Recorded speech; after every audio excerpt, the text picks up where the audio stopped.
Bago pa maganap ang birthday ni ate, meron pang isang magaganap na pictorial. Pero, merong isang batang hindi na mapakali. Ayun. Parang gusto rin niya mag-pictorial. Parang nahiisip na rin na siya yung magdidibo. Ito na po si ate, nagsisimula ng kanyang pictorial. Hindi na magkamayo sa pag-post at pag-ngiti. Ito. Susumpa natin. Nakangiti At ito na ang isang bata, nag-aayos na.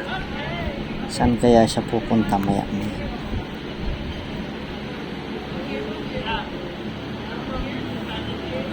Ayun, patingin-tingin kung saan. May pakiwari bagay, pupunta siya dun mamaya. Yan, nagsasalita siya. Doon daw niya gustong pumunta sa couch. Gusto rin daw niya mag-post dun.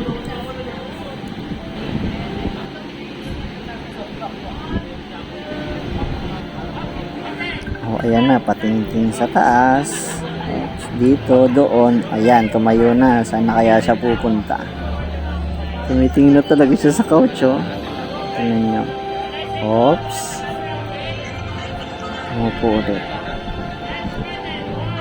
Ano kayang gagawin niya? Tingnan natin. Ito na. Tingnan nyo. Andun na sa may dulo. Papunta na sa una, no? Gusto talaga niyang pumunta dun sa couch. Umupo na siya. Gusto niyang magpakuha din ng litrato dito.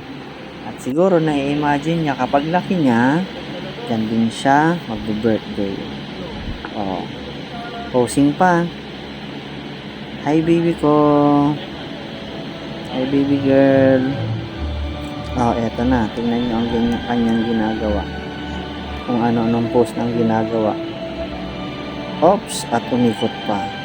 Talagang gustong gusto. At ito po ang team ni Sir Chuckshot. Ito po ay behind the scenes sa pictorial ni ate. At ito na po ang pagtatapos ng isang batang laging gustong kasama sa pictorial. Hanggang sa susunod po.